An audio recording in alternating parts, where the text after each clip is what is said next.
you can see here, fucking there's a duck there because we're now powered by StreamYard, or as I like to say the stream of Tears Yard. It's just a yard of tears. So now, unfortunately, I don't know, probably other people don't see it, but here, thanks to StreamYard, I can see the live number of viewers, which is sure to make me profoundly neurotic and obsessed with it. But what am I gonna do? And another aspect of the StreamYard is that before the screen would naturally toggle between myself and Mr. Robbins, whereas now I guess I'm not gonna toggle this shit, so I guess this is how it's gonna look. There are so many options, but that's how it works. Now, Mr. Robbins, there is a lot of chaos going on in the world, a lot of hostility. Yeah, there certainly is. Yeah, and it's important to sort of point out here on the stream and in general to the folks that we're really not into this game, the game of hate. No, we're into the game of conciliation. Okay, if that's what it is. And so in really in the spirit of this, I always have repeated a single sort of a statement on the stream. And do you know what it is, Mr. Robbins, in the theme of reconciliation and inclusivity? Of course. We love the gays. No, I'm sorry. We love the blacks. We love the Jews. You see, you're already out of this. No, we love the blacks. We love the Jews. This is something I have really emphasized consistently, because between these two ethnic groups, there is a whole world of other ethnicities and other identities and so on that we also love by extension. Sure. Okay. And so within this overall schema, I also want to include somebody else in our field of love. And these are the people who really keep the blacks and the Jews safe, and sometimes even sort of protect them, sometimes protect them from themselves, from getting carried away. Okay. Any idea who that is, Mr. Robbins? Law enforcement comes to mind. That's exactly it. We really want to extend our love and solidarity to those cops with good heart. Only the ones with good heart. We're full aware that there are evil cops and cops who don't wear the heart on their sleeve. But we're specifically looking at law enforcement officers, like Mr. Robbins said, who look in the mirror every day and say, I'm here to make a difference. They hop into that car and they go to that corner and they say, this hustle, this thing you call the hustle, is hurting the community, hurting the country. But in the end of the day, it's hurting yourself also. I agree. I'm in solidarity with law enforcement 100%. And you just think around like different historical situations where if there were enough good cops there, it just wouldn't happen. You know, like people gathering around Jesus, different people. And you imagine just a cop with a good heart in there saying like, hey there, gang, scatter around. It doesn't matter if he's a messiah or not. He wasn't hurting nobody here on this corner. Scatter around, gang. Mr. Robbins? Yeah, I'm following along. Yeah, so this is one example. Or let's say on the border with Poland back in the day, it's like, well, what are you doing, guys, here? There's no good reason for you guys to be here. Scatter around, gang. Just get out of there. Just kind of go home. There's no good reason for you to be on here on the border with Poland. All right. Right. And so there is really, when we talk about good cops and bad cops, I mean, a good cop with a heart. I mean, he might see a bunch of Puerto Ricans and say, like, look at this kind of pack of huskies. This is not something we explicitly endorse, but this is just busting balls on the street, busting each other's balls, sort of, making jester-like remarks and so on. This is not the core of the problem. The core of the problem is those cops who don't care, who don't wake up in the morning and say, I can make a difference. They're really not serving the public. They're serving the boss. And the boss is their own ego and their own prejudice. Right, Mr. Robbins? Correct. Ego cops. And of course, everyday good cops, they're just a mere emanation of something else, of something that is much higher and more primordial than these good cops. And of course, Mr. Robbins, when you see a falling star or a comet in the sky, you know what you're seeing. No. These are the sirens of the celestial cop. Ah. Yeah. The celestial cop is the first cop who ever lived. So there is Yama, the Lord in Death, in Buddhist cosmology, but also maybe in Hindu ones. And when this universe got started, Yama appeared reincarnated from the previous universe, and he became the first man who died, and became therefore the Lord of Death. He was the first person to die. And in like manner, the celestial cop is the first cop who appeared. He was the kind of early days cop in really when there wasn't necessarily even the concept of the cop. There was just the heart of the cop, the heart of law enforcement, even before law existed. And the celestial cop wanted to save the baby, but he really couldn't. He called for backup, but because there was no real law enforcement aside from him in existence, the baby really perished.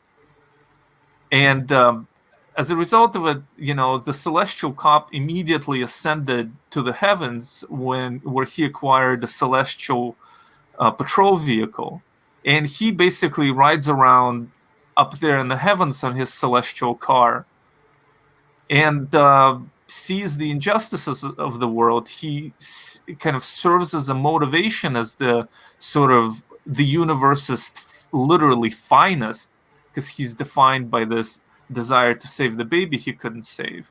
And he just looks at Syria, looks at different genocides around the world, and calls for backup.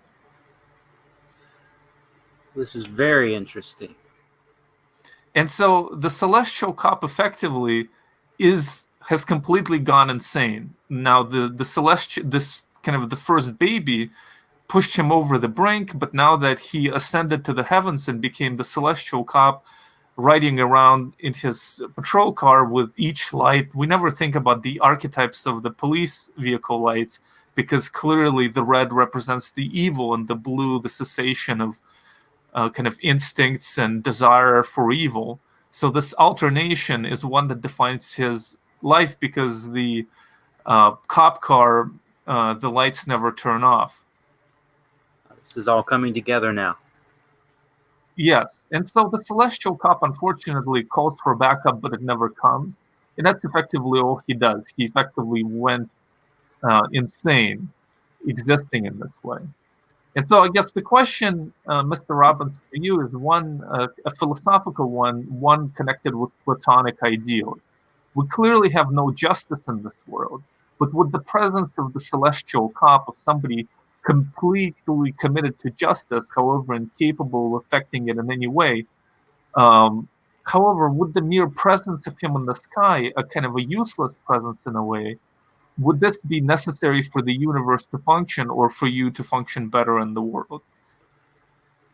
It's like the celestial cop has like the thin blue line between civilization and chaos, and he has drawn it with his own blood, but people keep stepping on it, over it.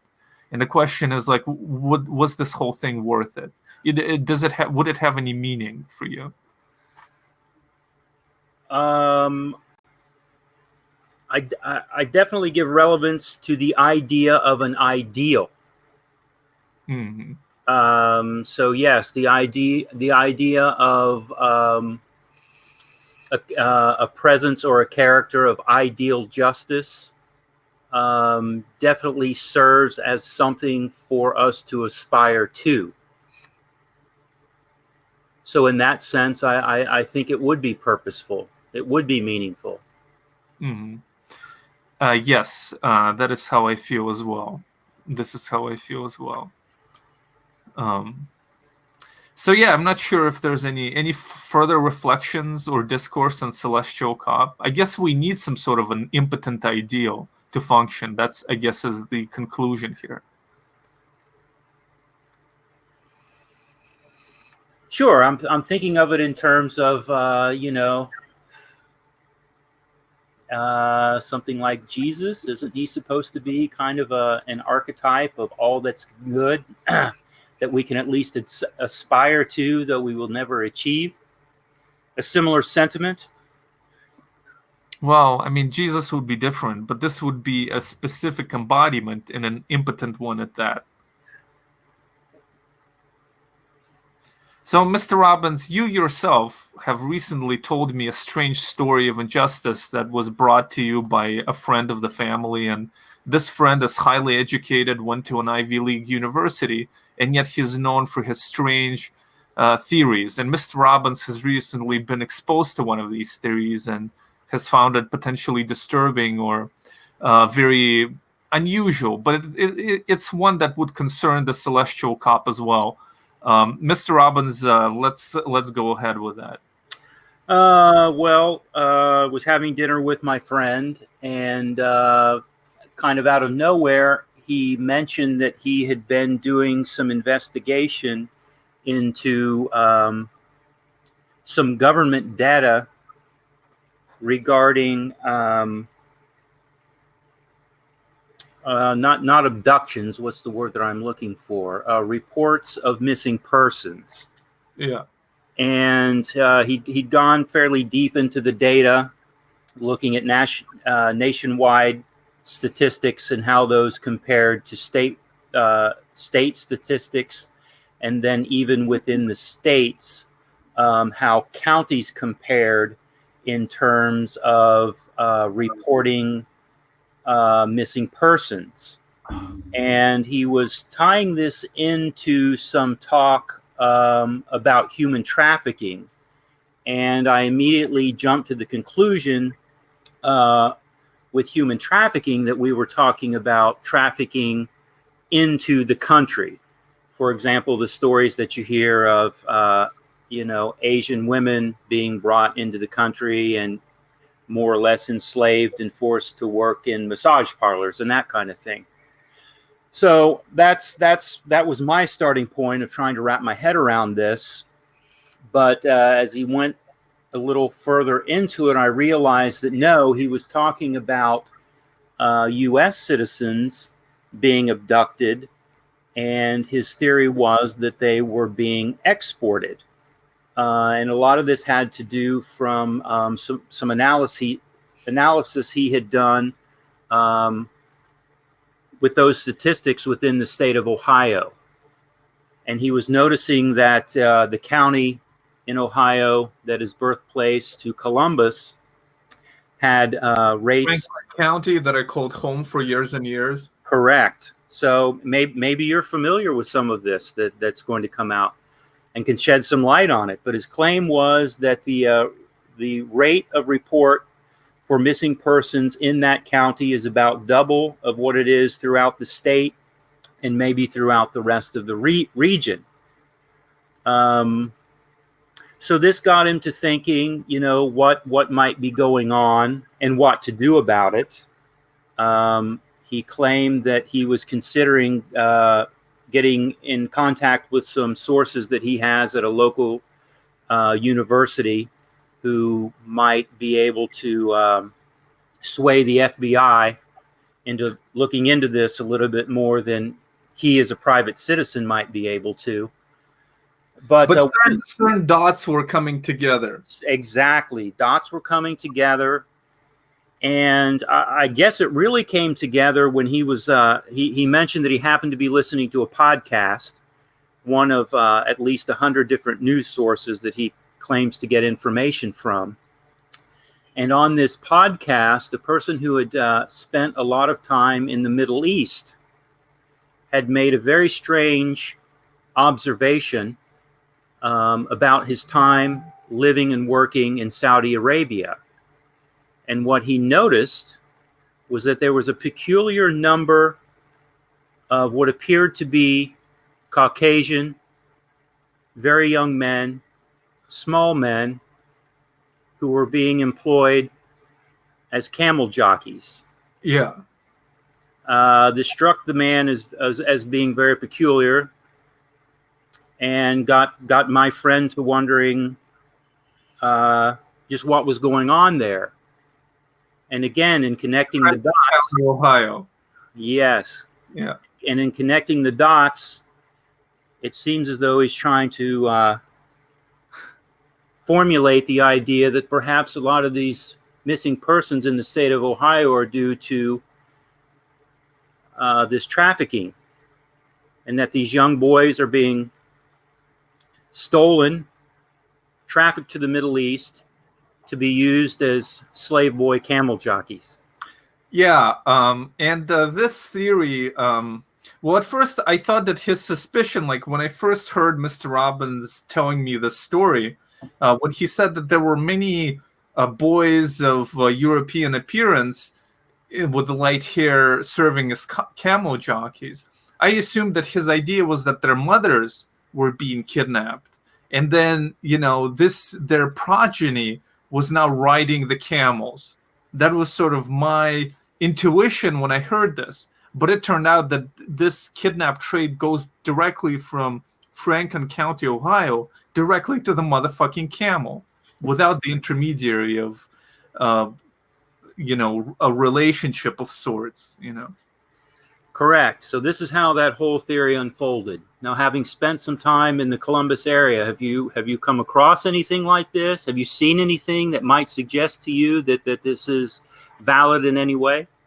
I think that I would be sort of immune from being a kind of a potential victim of a kidnap on account of my height. I think that this is sort of not what you look for in a camel jockey.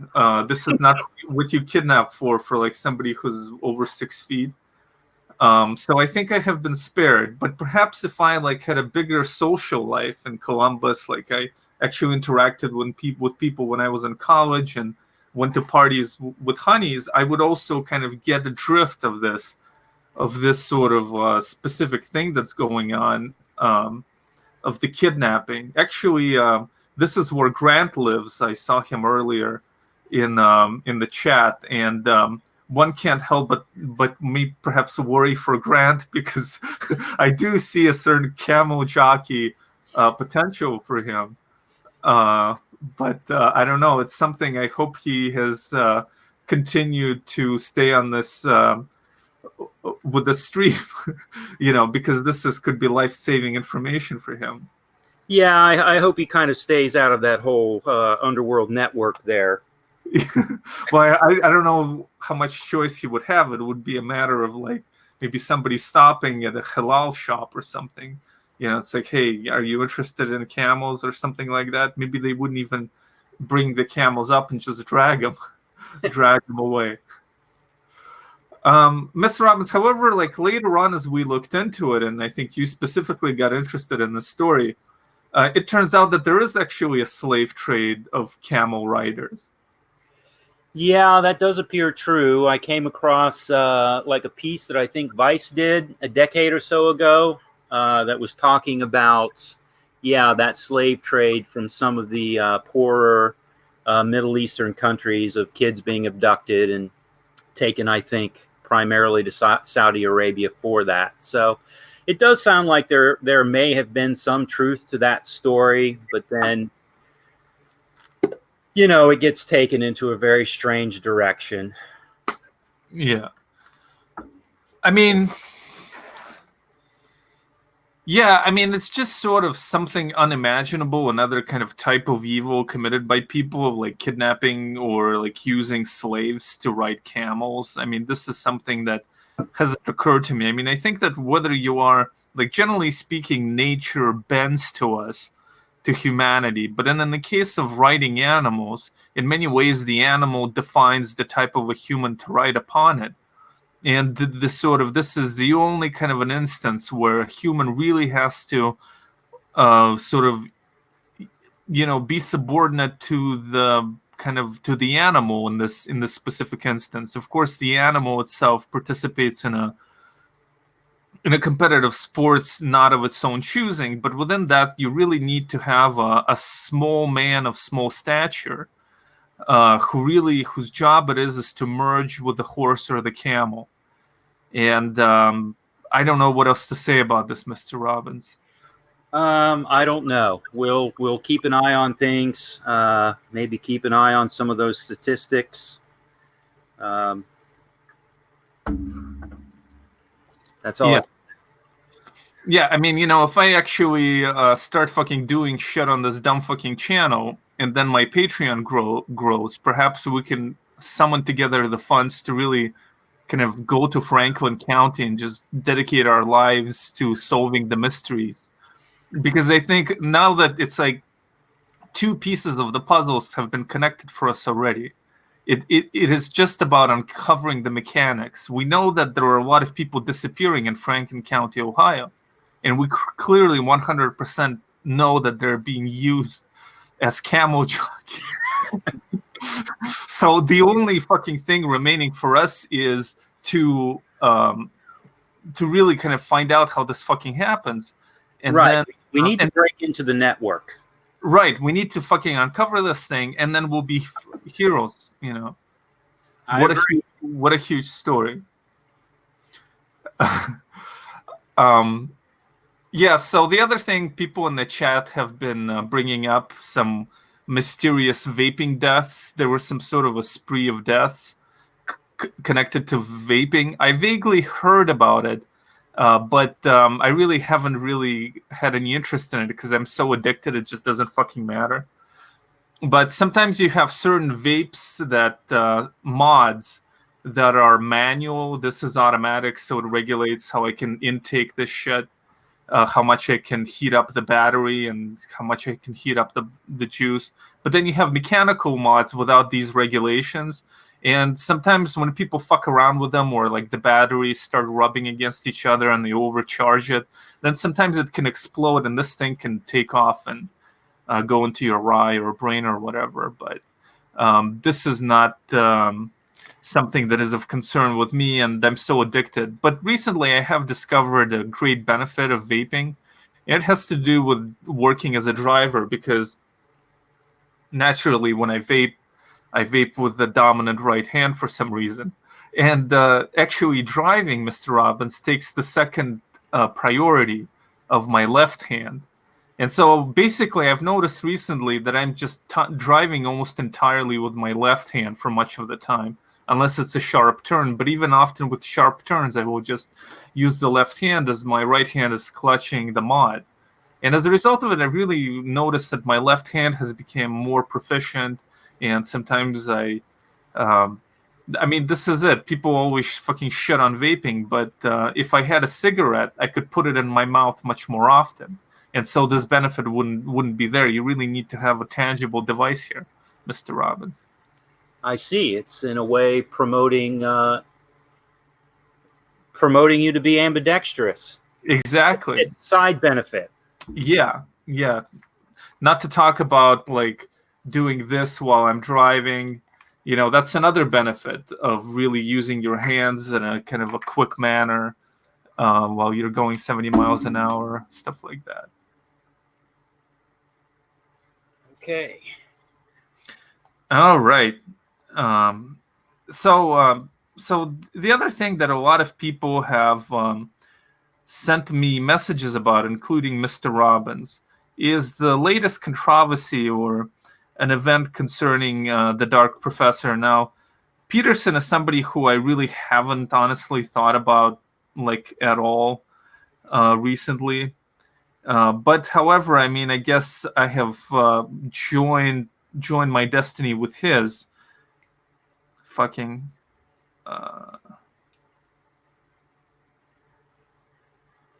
Let's see.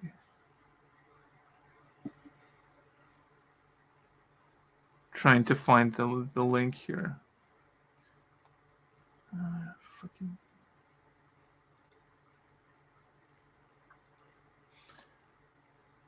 All right, here's another fucking way. Mr. Robbins, this concerns like the fake voice of Peterson. Can you describe it for the audience? Well, as I look for its. I can give you the link. No. Well, yeah, it's basically someone has come up with some sort of computer program that mimics Jordan Peterson's voice very, very well. Paying attention to the real issues affecting young men. Has this ever happened to you? Does her teeth get in the way while she's sucking your dick? Does she know how to suck a dick? Well, I had that same problem until my bitch went out and bought my new book, 12 Rules for Sucking a Good Dick. Don't let your bitch's teeth get in the way, bucko. Chapter 7. Shawty, what is you be doing? Hey, how you doing, lil mama? Let me whisper in your ear. Tell you something that you might like to hear. You got a sexy ass body and your ass looks soft. Mind if I touch it and see if it's soft? No, I'm just playing. Let's just say I can. You like to fuck. Have your legs open all in the butt. Do it up slapping ass because the sex gets rough. Switch the positions and ready to get down to business so you can see what you've been missing. Chapter 8. Well, anyway. Yeah, so this is basically the idea of it. I found it kind of amusing for a while. Well, I mean, for a while, it's like for a minute. I really, I don't know that I've really rejoiced in it, but a kind of a Peterson's depressive kind of philosophical tone really I must say, matches nicely with the content matter. But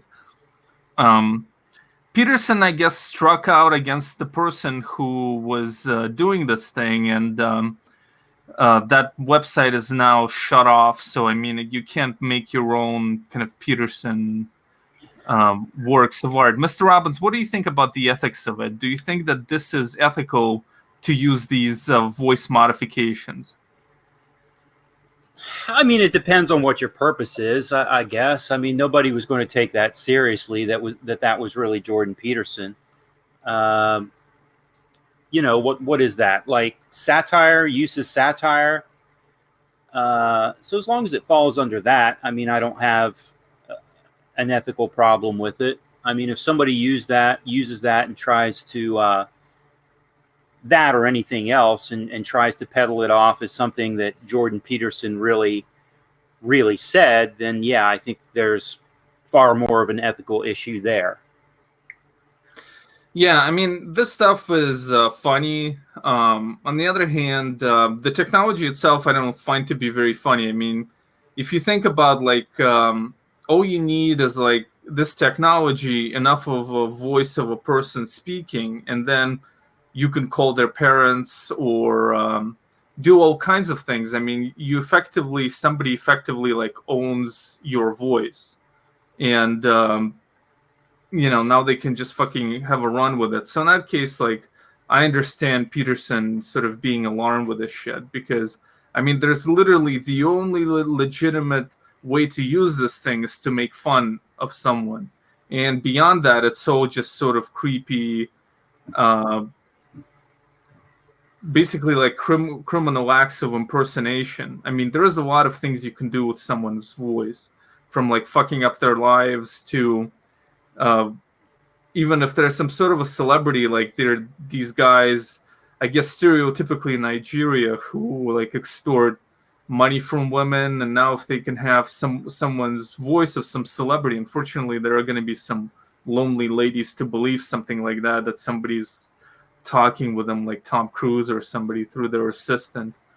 I mean, some shit like that. So I mean, I really don't see, literally the only legitimate use for this technology is doing shit like that, and in a way I wish that it was illegal, to be honest. I know that sounds extreme, but I mean, I don't find any other legitimate way of using it. And then considering all the fucking impersonation and identity theft that's going on, I kind of wish that it was banned, to be honest. Yeah, I guess now that you mention that, it's probably, there's a good chance that it will become more of an issue than what I would have thought. All right, Mr. Robbins. I mean, seems like we have, with these topics, there is a certain conclusions, a kind of a definitive conclusions to all of our conversations so far. Where is the natural floor, Mr. Robbins? Does it have anything fucking to do with StreamYard?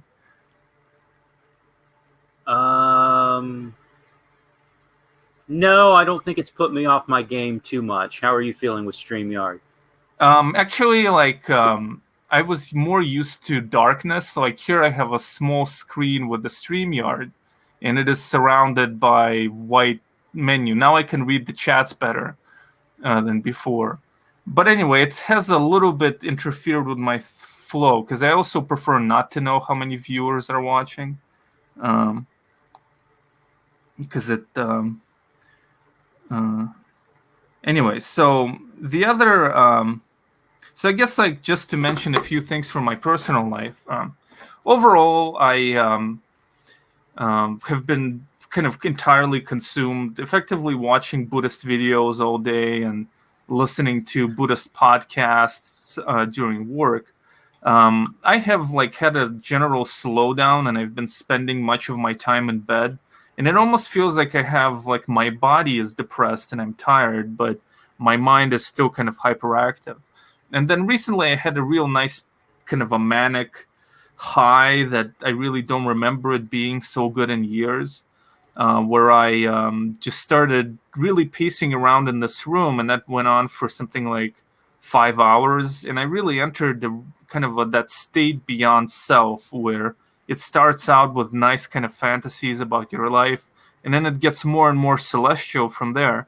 And then finally you are just kind of in a swirl of energy, like whatever that drug they take at parties to kind of merge with the crowd. Whatever D, whatever the fuck. Ecstasy. Yeah, ecstasy. There's something like it. Yeah. So basically, I had a really nice high, and then later on, I woke up at 3 p.m. or something, maybe even later, and my mother was like, I took the grandmother to the hospital, and I heard you were talking with somebody on the phone in the morning. And I was like, well, Mom, you should know me better than that. There was no phone. I was just fucking talking with myself probably about the Buddhist society. But in any case, so then it turns out in the middle of this is that my grandmother actually went for some tests for her heart, and turned out to be a kind of a serious situation as far as her heart being not in kind of immediate danger, but really functioning at way reduced capacity, and they're seeing what to do next, if anything. She is in her early 80s. And so during this time, I went to see my grandmother at the hospital, and I stayed there for a few hours. And I've realized that this, two things happened. The first thing that happened is I realized that this was the most adult thing I did in years. My whole life is about living in my head and driving around, vaping, which is hard to call a job. I mean, technically it is a job. In fact, some of my Buddhist video right now I've actually filmed at work. But anyway, sitting in the car. So it's hard to call that kind of activity a job. And I mean, I really have no real responsibilities. And so just sort of spending time at a hospital like an adult was something really foreign to me. And I really reflected on just how unadult my life is. And the other thing that struck me about this experience is that as I was leaving, of course, my grandmother doesn't speak English. And so she was there to spend overnight at this hospital, kind of miscommunicating with people. And I mean, she was fine. She wasn't particularly upset or anything. And of course, she has this condition that while it won't necessarily kill her in the next few months, is still sort of I mean, it's obvious, the theme of mortality. And so, as I was kind of leaving the hospital room, I looked at my grandmother and I felt sadness. Whereas this is another emotion that I really haven't felt in a long time, because depression is sort of heavy and you just sink to the bottom like you're like a drowning corpse. And then you have some anxiety also if anxiety gets too strong. Like it's when people kill myself, which it didn't happen to me, obviously, and I never had a strong sense of anxiety with depression, but you're just sinking like a corpse. And it's a heavy, unpleasant sensation where sadness is kind of alive and makes you confront different thoughts. Like I've thought about everybody dying 1,000 times, including my grandmother and my parents, etc. However, this in the context of depression. However, over here, kind of sadness was different. So these are my observations. Mr. Robbins, how are you with sort of similar situations with your family or whoever? Oh wow. Yeah, I don't know. I don't respond to that kind of thing very well. The family dynamics are a little. They're not easy, so that adds to it. But when it comes to these illnesses and things, as you're talking about that, I mean, and maybe it's more of kind of just coming from it, as a stereotypical male point of view. But whether it's like physical illness or any other sort of problem, my tendency is to look at the problem, want to address the problem, come up with a solution, and move forward. And that's not always what people need, but I'm not.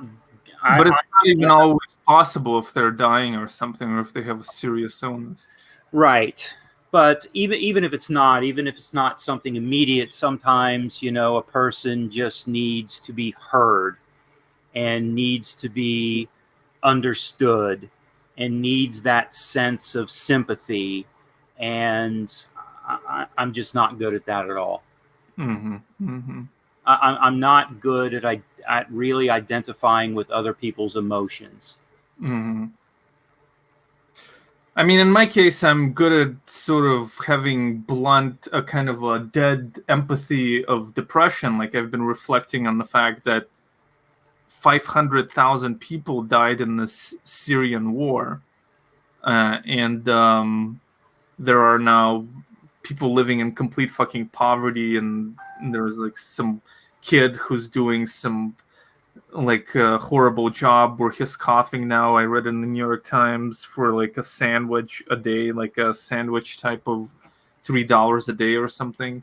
Yeah, so these things affect me in a kind of a blunt way. But yeah, as far as like sadness or these kinds of direct relations, I really kind of have no great experience to that. And really, like it's such a fucking solitary as I am, and as few honeys as I have encountered in my life, and basically, anyway, with all these things, I'm still so grateful that I don't have children. Like this would be such a horrible nightmare. Because like with these things, I just kind of get paralyzed, and I don't know how to fucking manage that thing. Kind of like Mr. fucking Boomer Robbins over there with his device. Yeah, I put it under the couch. Really? Is that what you did? Well, I just did. Yeah. And people were asking, why do you have now your avatar has 71 on it? What is that indicative of? Just the M Robin 71. That's sort of the handle I picked up a long time ago as a suggestion from setting up an email account. So I just so there's no fucking meaning to it. Well, sort of, but I guess it's going to remain secret. no, it's No, I mean it's good if it does. Okay, yeah, we'll leave it a mystery. Well, we believe in like meaningless designation, reveal consent here. It will provide another layer of mystery to this person we call Mr. Robbins here. Exactly. All right. So, Mr. Robbins, you have been sort of to go from the camel slave jockeys to another kind of issue that's been concerning you, and a sort of a subculture you have been exploring, a subculture built around the sense of loss, but also a possibility of restoration. Correct. The Yeah. profound sense of loss. Yeah, and the possibility of restoration, as challenging as it may Correct. be. So, probably knowing our audience, somebody might have a guess already, but please reveal that one for us. The potential for rebirth. Yeah. Yeah. So since Craigslist, a lot of what goes on there over the years has gotten very sterile. I've kind of shifted some of my attention over to Reddit recently, and kind of prowled around for some of the more weird or obscure communities, just to try to figure out, what's going on with them. So I've, hung around the incels and the femcells and the MGTOW guys and the bronies and the Bigfoot enthusiasts. But of all of them, the most interesting, the most fascinating, and in a way, very sad and almost pathetic, has been the community of foreskin restorers. Yeah. So these are folks who feel a profound sense of loss, generally, from having had their foreskins more or less stolen from them. They've developed a community of support and encouragement. They listen to one another and provide support over what they've gone through and how they have how they report to have suffered, although most of their suffering is somewhat ambiguous. There seems to be a general consensus that yes, they suffer, but the particulars of their suffering, it's a little bit harder to find. Actually, there is a great comment here by Tarico where he put loss in triple parentheses.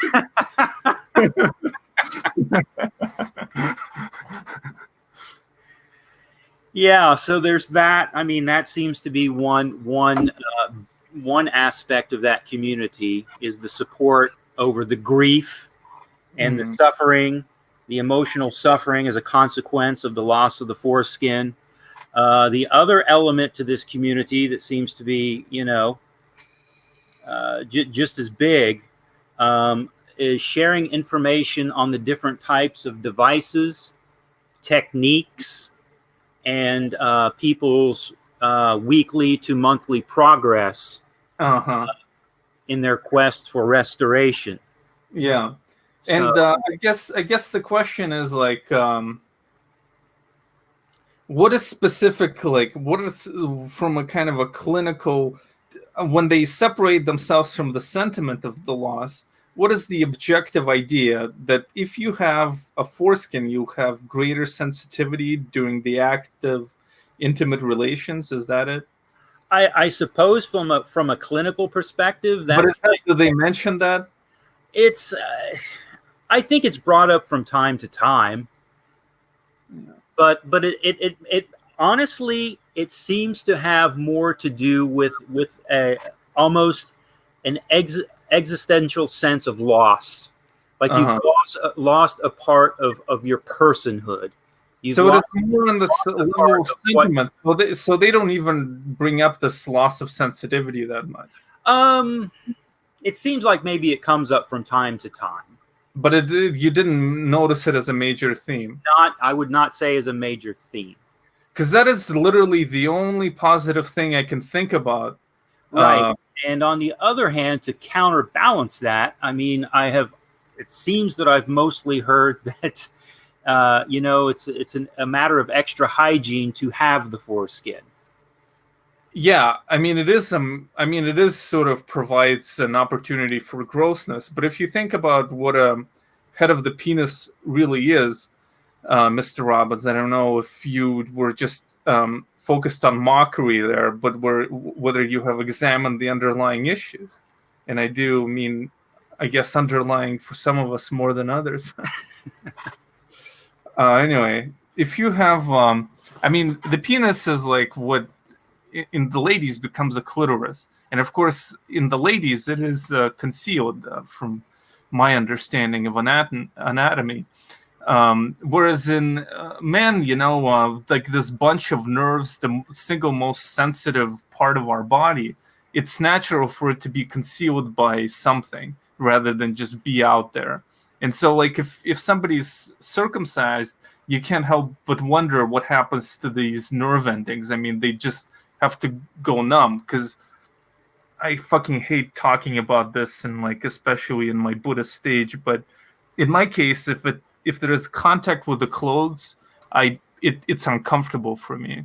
Like if somebody started rubbing clothes against right now, it would be like torture to me. That's kind of the level of sensitivity we're contemplating here. Perhaps I'm known to be more sensitive in general, but so what happens to that sensitivity if like a piece of flesh is stripped away? But that is literally the only advantage I can think of. And if they don't even talk about it, and the rest are just like growing like a piece of like unhygienic shit in there on their. Yeah, that seems to be the main thing. My overall sense is they have found a claim to some state of victimhood, and that really serves as the focus for them to gather around and support one another in this very strange community.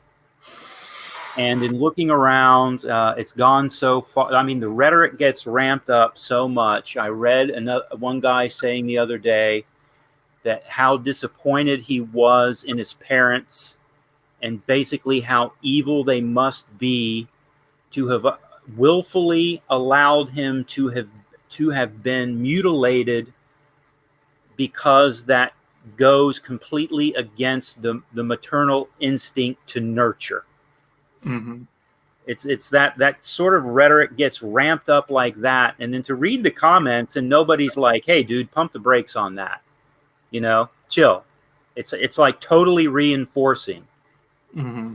And the other one I mentioned the other day that I thought was really funny was that there was a thread that stated how sorrowful it was that the only president since, I believe, FDR that has been uncircumcised was Ronald Reagan. Mm-hmm. And I thought, who in the hell needs to know this? Who in the hell cares? But then to go down through the thread, nobody's bringing that up, as if, why in the hell are we really even concerned with this? It's very strange.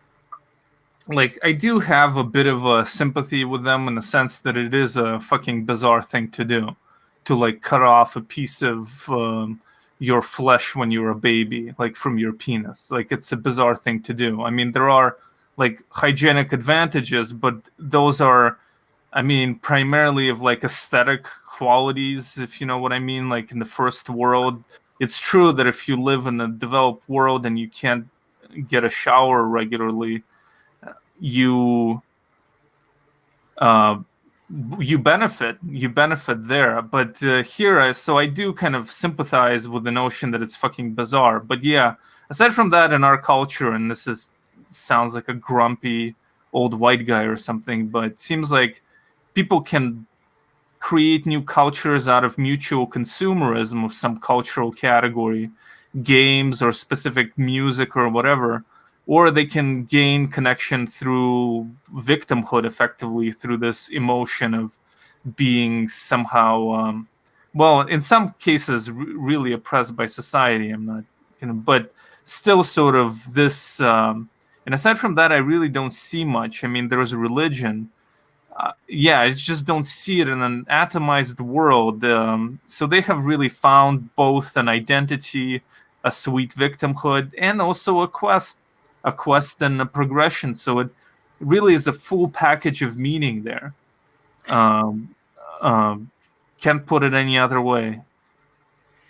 Yeah, yeah. It's really weird. I mean, I think about it, and as we're talking about it now, I mean, there are actually people, and I knew one as a kid, a guy who was born with 6 toes on each foot, and it's like, let's say at some point in that boy's infancy, it was determined that that 6 toe served no function, and was only going to get in the way, and it may have been You determined. mean like our small toe? You mean like our fifth tiny useless toe? Yeah, this kid actually had a 6th toe. He had No, but I'm just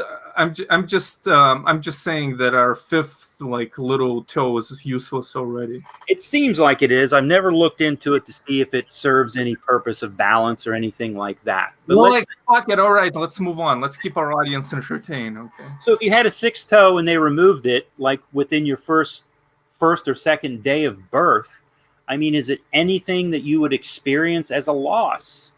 I mean, it really probably served very little to no purpose. Well I mean, but You're not going to remember the trauma of having it. They could already remove our fifth toe. Like I'm just saying that like there isn't a huge level of difference between circumcising somebody and removing their fifth toe. I mean, it's just Yeah. That's the point I was trying to make. Yeah. Yeah. But no, I'm literally talking about our fifth toe, not like the sixth toe that kind of gets in the way of shoes or anything like that. I'm talking about literally our fifth toe. Like if somebody like your parents said we removed your fifth toe because it's one less toe for you to fucking clip, you know, it would be kind of a strange thing. I would say that would be, yeah, probably. Not having experienced that, I would think it would be more of a loss than being circumcised. But circumcision affects your one organ with maximum sensitivity. Like this is the one organ of your body that's literally a bunch of nerves.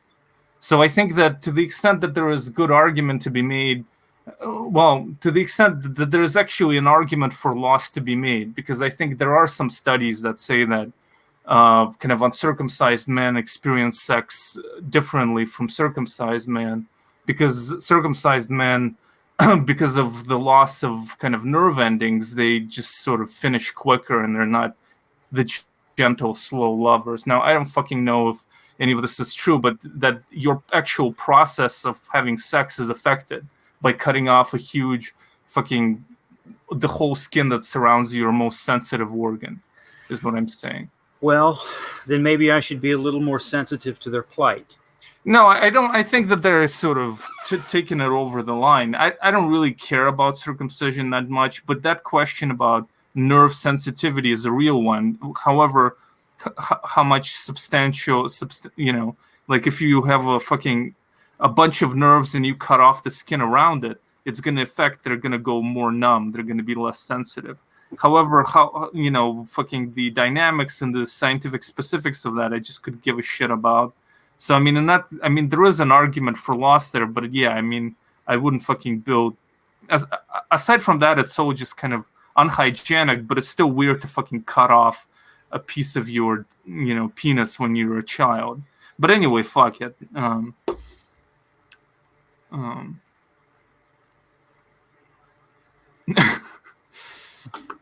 Mr. Robbins, you seem to harbor some hostility toward this. Well, there is an element, you know, in my mind of just, you know, whining about something that's probably not, that I have a hard time understanding that it's worth that much concern about. Yeah, I mean, I wouldn't like. Yeah, I mean, I totally agree. I wouldn't like form my whole experience over it. But on the other hand, it's also like if you want to cut off like a piece of your genitals, maybe there should be like when you're 16 years old and this is an option. Like, hey, you know, you can have a more hygienic dick. Yeah, and there's kind of that whole element of, or at least the idea of like guys spending a significant amount of time in these forums talking about, you know, how much they've increased the length of their foreskin over the past month. And it's like, at what point does a voice of reason ever step in to say, look, dude, you might be, personally, you may be better off just going out and finding some other sort of hobby, rather than tugging on your dick, going out and, going for a long walk may do more for you than this other thing. I mean, it's true, but it's like, I don't know. I mean, what else are we doing with our lives? It's might as well have some arbitrary sense of meaning. And you said it doesn't sound like they hate women. Do they harbor resentment against the Jews, maybe, for coming up with this idea? Or? No, I've not connected any sort of religious sentiment to this at all. Well, so here we have it. We have a bunch of guys talking together online, filled with anger, and yet they don't hate the woman. They don't hate the Jews. This already is something to celebrate. Yeah, that in and of itself may be progress. Yeah, so let's not be too harsh. But I do find circumcision to be weird. I think it is actually, they do it without anesthesia, so somehow they say that it's not the baby doesn't suffer, but I just don't understand how that's possible, where you're literally, cutting off a piece of its flesh with scissors. So I do find the whole thing to be strange. I think that the health benefits of it are kind of minor relative to the idea of cutting off a piece of someone's body. Like I said, maybe people should have, like, around 16 years old, it's like you are uncircumcised, and then at 16 everybody can get circumcised. It's like, hey guys, do you want to cut off a piece of your penis? And somehow I think there wouldn't be too many takers at that point. Yeah, you're probably right. I guess the decision could coincide with getting your driver's license. Yeah.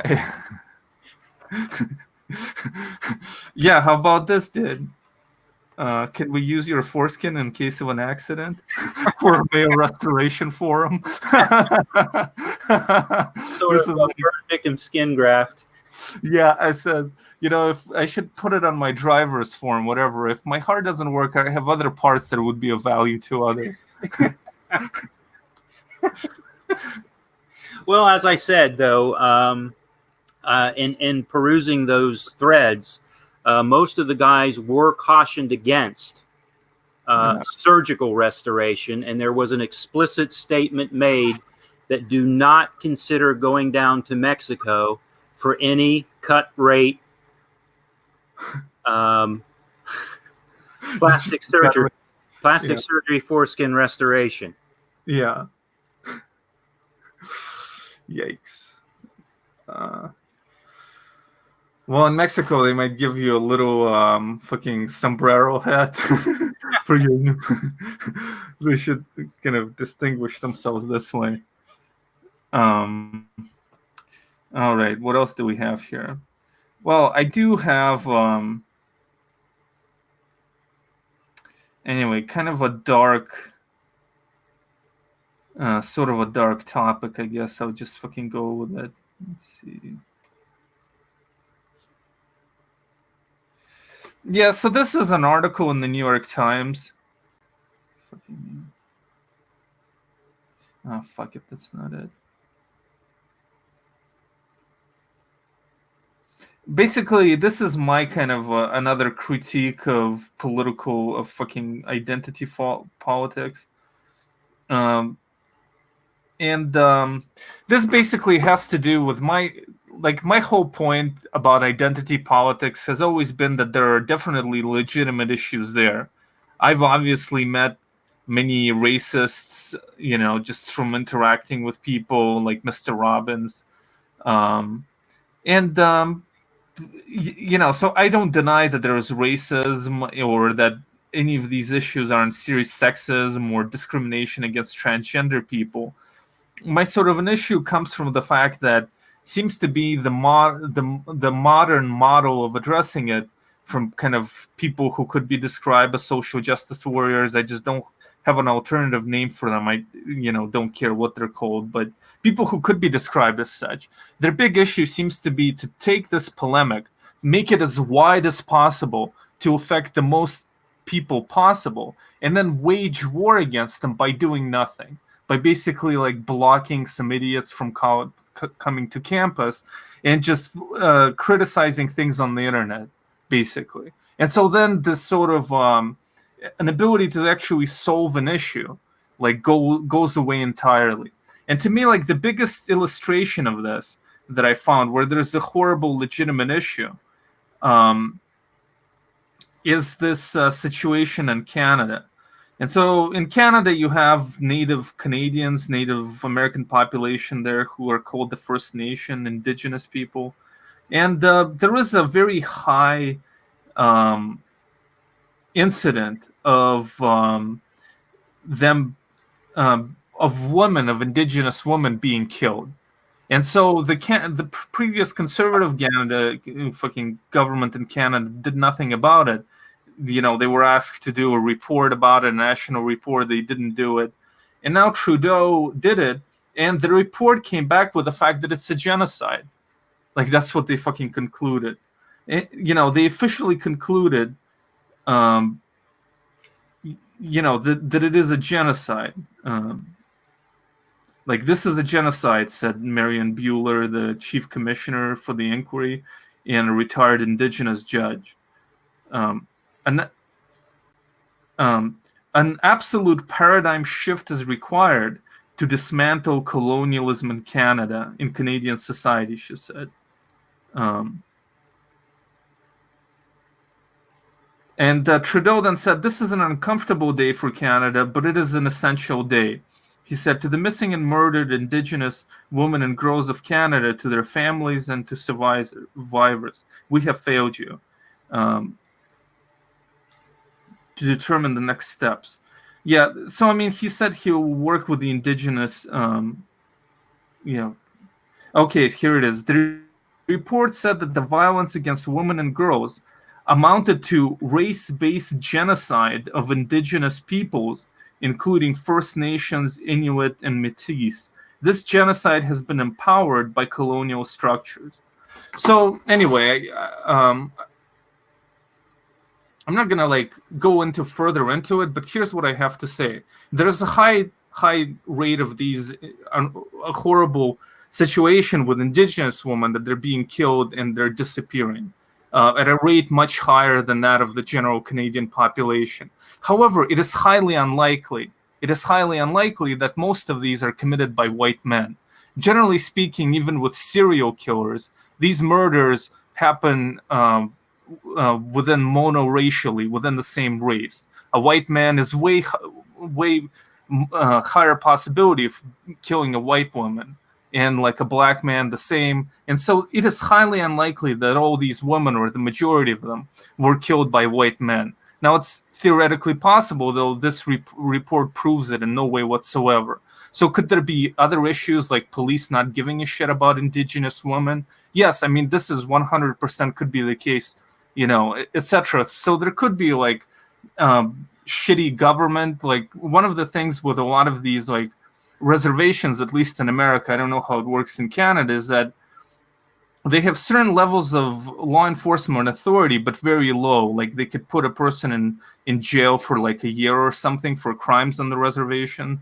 However, they have shitty cooperation with the federal government, which is supposed to administer justice there for more serious crimes, with the FBI. So it becomes somewhat of a lean justice zone, and crimes there aren't, investigated properly. And this could very well be called an extension of prior colonial policy, a sort of shitty situation. But you can't fucking call the whole thing a genocide if you want to be realistic.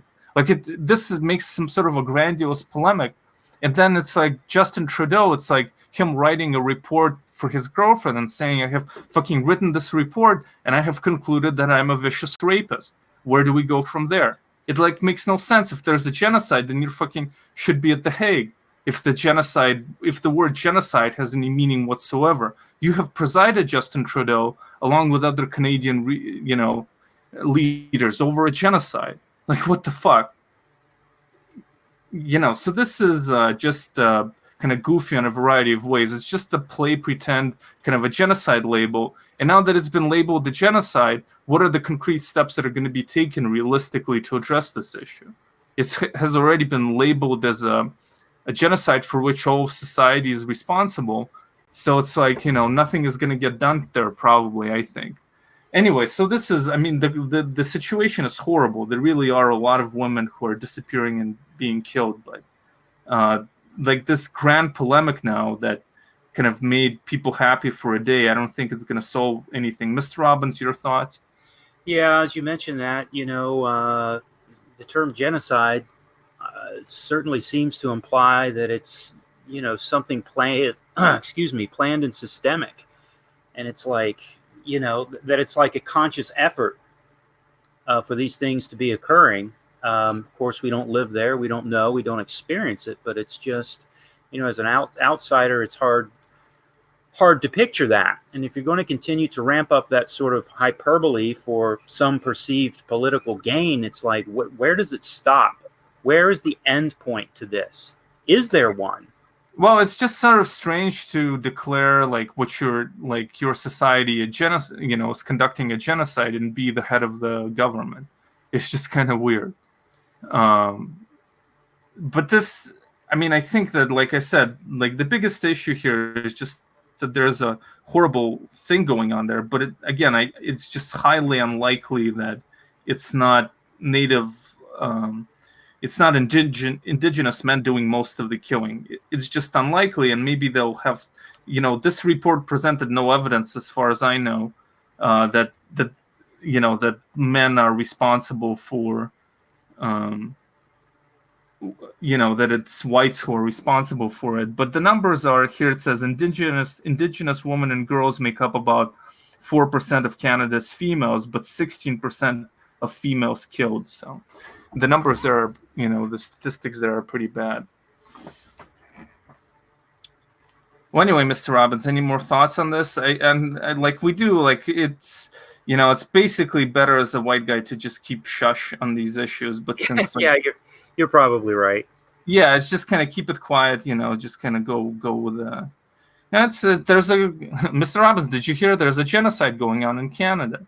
What? Huh? Yeah. Yeah, I mean, it's... So let's see. We've covered the foreskin restoration. Well, I do have another, also a bleak topic here for you, Mr. Robbins. I'm going to read you a sort of a poem. Let's see...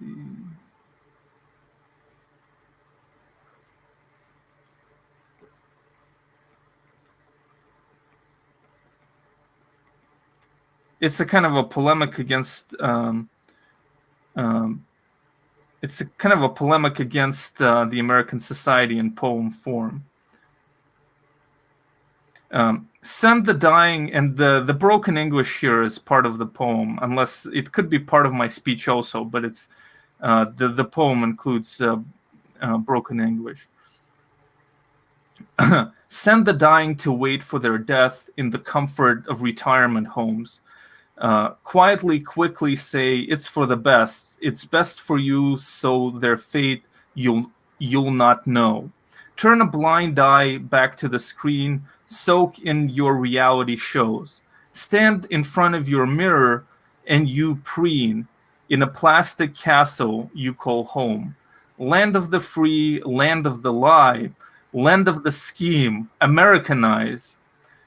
Consume what you don't need. Stars you idealize, pursue what you admit is a dream, then it's American die. Get in your big car so you can get to work fast on roads made of dinosaur bones. Punch in on the clock and sit on your ass, playing stupid ass games on your phone. Paper on your wall says you got the smarts. I mean, he's referring to a diploma. The test that you took told you so, but you would still crawl like the vermin you are once your precious power grid blows. Wow, someone's angry. Yeah. Someone's upset. Right, and then it concludes with land of the free, land of the lie, land of the scheme, Americanize. So, want to take a guess who it is? I'm thinking someone like Ted Kaczynski. Yeah, it's Israel Keys. I mean, he's a horrible serial killer, and I started again listening to a podcast about him because I ran out of Buddhist ones, and it's just been once again a horrible journey where you go there to get titillated, and then you like are genuinely fucked up and disturbed. But the only reason I bring this up is because it's kind of like a combination of a very trite kind of, well, just the regular leftist polemics against American society, but then it's like I'll see how you'll crawl, vermin, as the power grid fails. Yeah, that's what I was thinking as you were reading that. It's a very kind of like vapid interpretation of American life, you know. Um, but what was this guy's social life like? Do you know? I'm curious to know a person who goes that deep into the darkness. It's like what sort of personal attachments did they have in any, or did it get into that? Well, I mean, there are kind of strange aspects about him. That's why I found him interesting. But basically, Israel Keys, he like grew up in like a white supremacist family, and that's like that's why his name Israel, because like Jews were white, the real Aryans, whatever that shit. Um, and later on, what I found interesting to him is that he went to the army, and he said, "Then my mind expanded, and I became who I am today in the military." And this is, he said something, and gave me the freedom to do what I did, like kill people. And I thought, well, he went to the military, and then he was in some country where people weren't treated so well, and there were maybe like some prostitutes there. Like he just saw like a greater degree of inhumanity from both like American soldiers maybe and the locals, and he just said, fuck it, like give up on the last remnants of morality. But in fact, he went over there and he actually became somewhat of a leftist. That's the strange thing about it, is that he really developed this like view of America that was like condemn society, and he would go on like a website of Al Jazeera and like fight with those who were insulting Muslims. So it's like his kind of leftism, kind of his whole kind of idea of reality or conduct was connected with this right wing kind of nationalist kind of insane shit. And then he moved away from it a little bit, and then in the military he developed this leftist critique, and then this critique kind of, his awakening as a leftist, like destroyed the remnants of his kind of standards that were connected with his right-wing past, and then he could become a serial killer. So typically so in his mind, was he killing under, for some greater cause, or was he just killing, No, he wasn't killing for some greater cause, but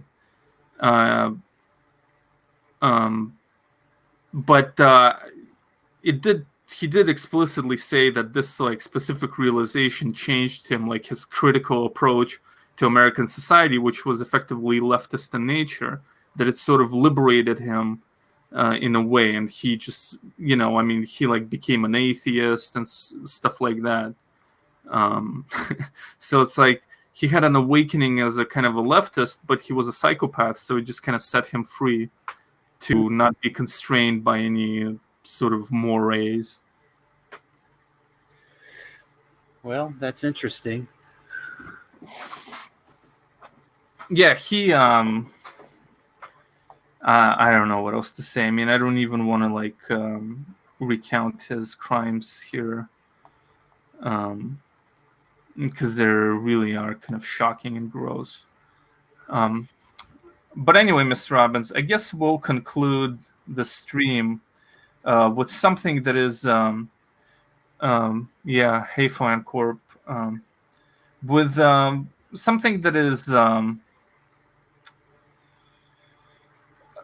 a kind of a way to find an opening into greater understanding.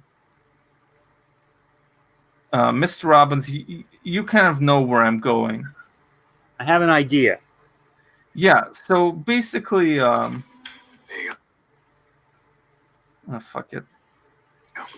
So basically, as regular Joes, regular schmucks, like Mr. Robbins and I, we actually don't get to be insiders inside the rooms of presidents and powerful people. We just kind of see the news from the outside. Correct.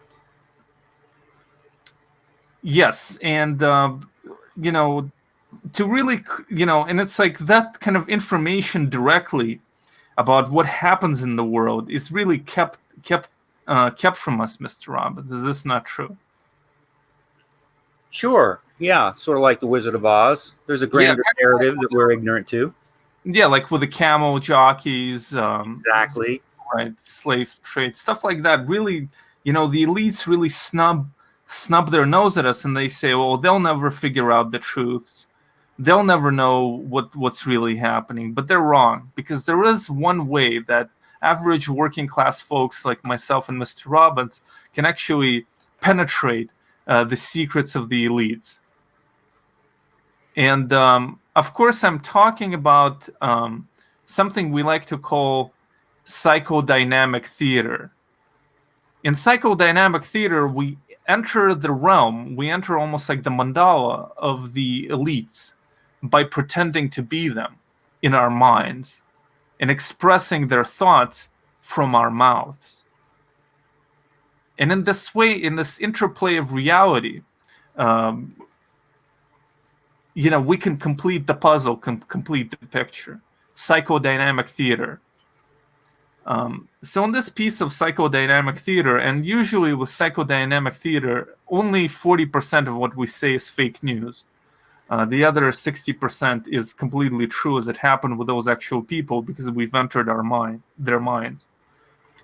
So in this piece of psychodynamic theater, it's going to be a conversation about Jeffrey Epstein between Bill and Hillary Clinton, and I will be Hillary Clinton, and Mr. Robbins naturally will be Bill Clinton.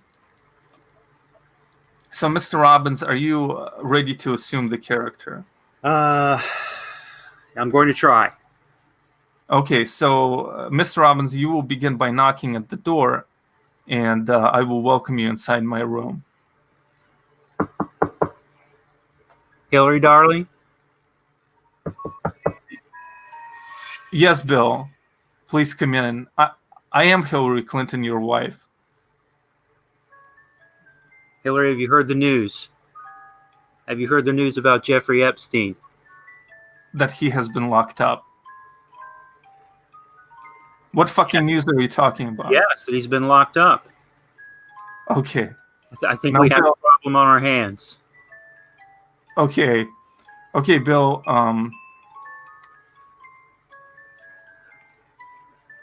I think we need to go back a little bit because you have come in here where I live in the chamber. The Russians can't hear us. Only we can hear each other. Is this clear? Yes, I understand. Okay. And so I guess my question kind of goes back a little bit further.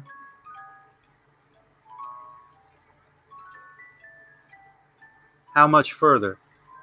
Well, back in time, when you met Jeffrey Epstein, what was the nature of your relationship? Because I never really got to participate and hang out with you guys. Typical do-bro stuff. Like what? We flew around the world on his jet like a couple of swingers, having a good time, having some drinks. Okay. That's all. It was innocent. Okay. Did you meet any ladies there? Well, there may have been some ladies present.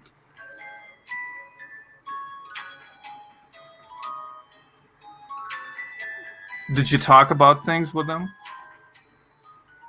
Sure, we talked about a few things. Like what?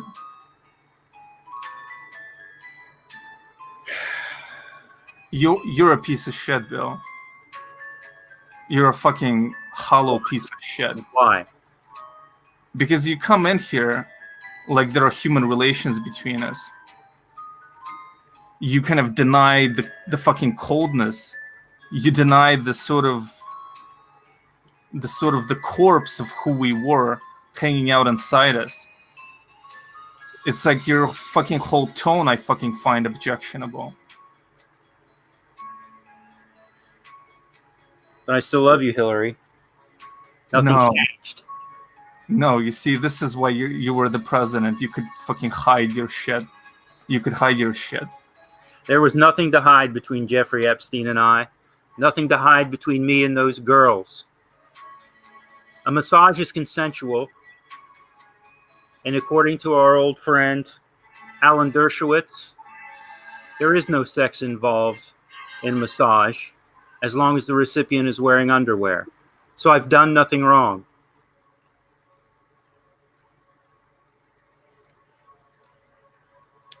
This is why I like sit alone here in solitude, and why I find myself here. It's sort of you're sort of talking with you is like talking with a piece of Teflon. It's like throwing fruit at a piece of fucking Teflon. You fucking piece of shit. You have made me the way I am. And then you go on fucking flying around the world.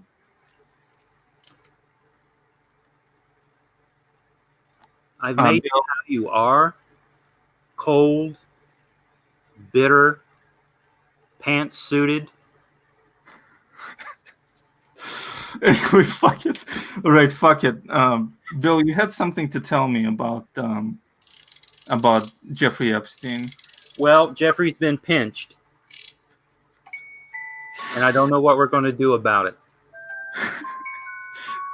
I think you have an idea. I think you have an idea what we're gonna do about it. You fucking piece of shit. Well, I don't know, Hillary. What do you think we should do about it? No, I think you know. I think you came here with an idea. After all, I'm vegan. I'll have no blood on my hands. No, don't hide behind this yuppie bullshit. Well, I think something needs to be done. What needs to be done? Jeffrey needs to go away. Jeffrey needs Go away to a different prison, maybe? There are different options. Different prison options, or maybe go to a different lawyer? Different prisons. Well, you're indicating there needs to be some change in his life. Yes, I would suggest a drastic change. But with the continuation of life, maybe a real deeper connection with spirituality. No, that's not what I'm thinking. So why don't you use the word? Because I'm vegan. It goes against my morality. No. Are you wearing a wire, Bill? No.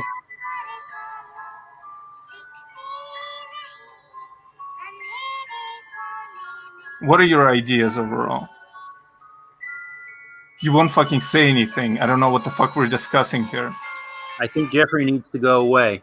I think Jeffrey needs to disappear.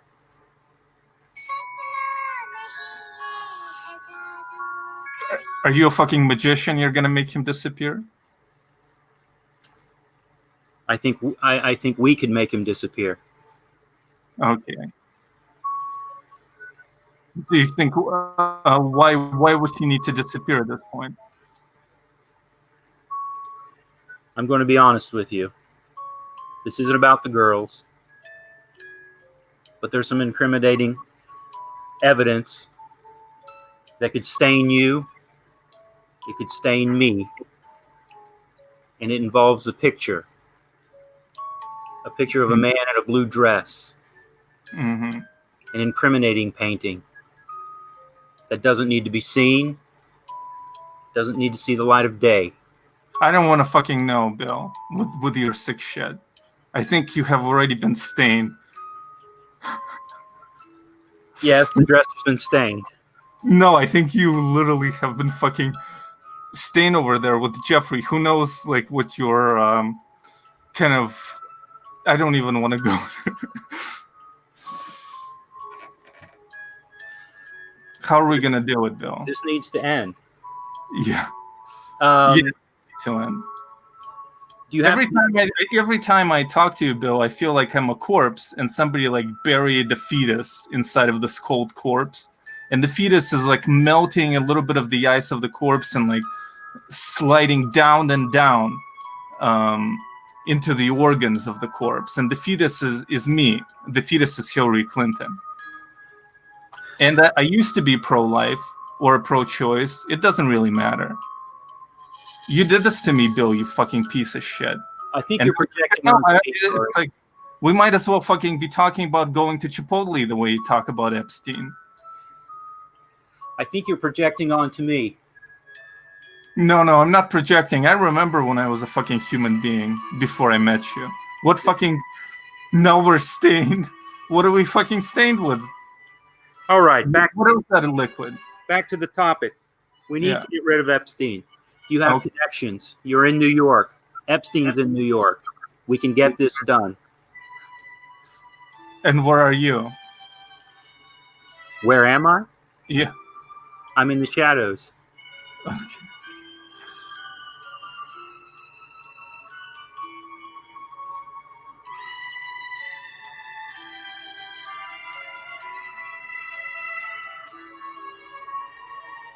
When was the last time you really thought about Jeffrey Epstein in a positive way? It's been a while. Our relationship of late has been tepid. When was the idea for him to die was born in you? When I heard he'd been pinched, But not before, not actually connected with his actual activities. no. Up to that point, I thought he was a pretty good guy. Oh, I see.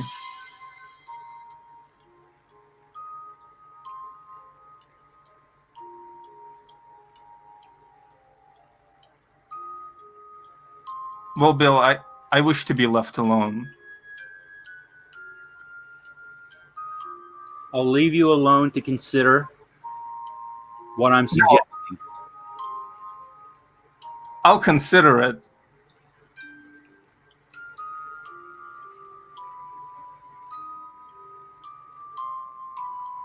But No. It'll...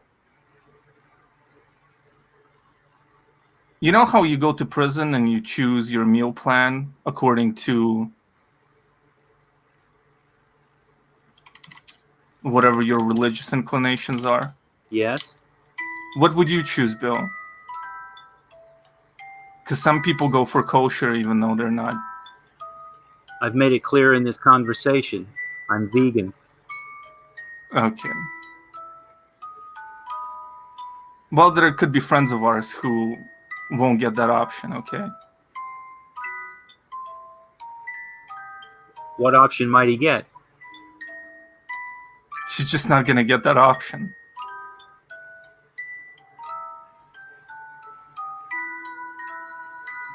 The sign. No, I wish to be left alone. You're very stupid. You're fucking dumb. I wish to be left alone. I understand. And I respect that. Get the fuck out of here, I'll Bill. leave you now. Okay, well, that was psychodynamic theater. I think Mr. Robbins and I learned a lot, and maybe our viewers learned a lot as well. Well, I don't know what I learned. Yeah, I've learned nothing. This was a disaster. Other than I'm a very poor method actor. I kind of expected to sort of for you actually like I expected you to come with nothing, literally nothing, whereas you actually prepared some material. And so my whole idea was just to barrage and like consult you and for you to be awkward. Like, you somehow like overcame your like usual work ethic commitment to the stream and actually like came in with some material. Yeah, I went for my long walk today, and that was one of the things that did occupy me for a while, at least. I guess you were inspired by psychodynamic theater. Well, I didn't want to look too stupid. Yeah. But no, that was a good game plan.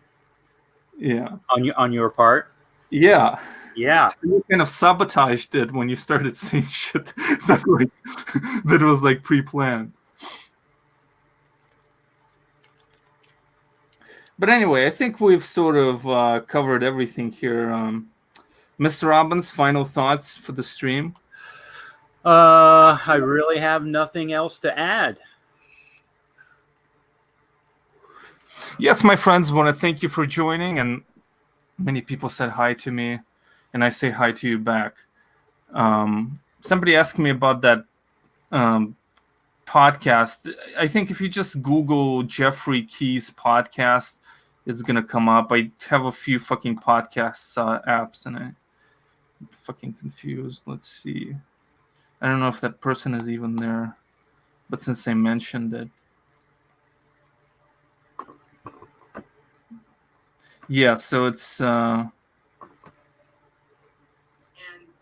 don't fucking kind of true crime bullshit is what it's called. It's a pretty good one. How he was raised made him a serial killer.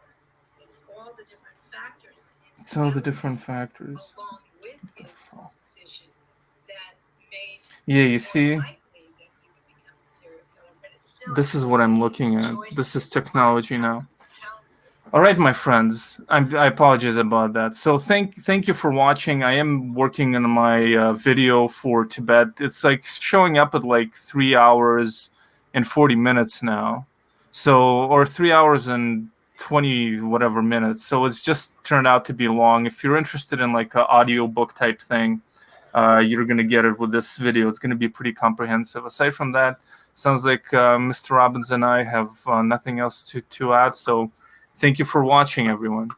Good night.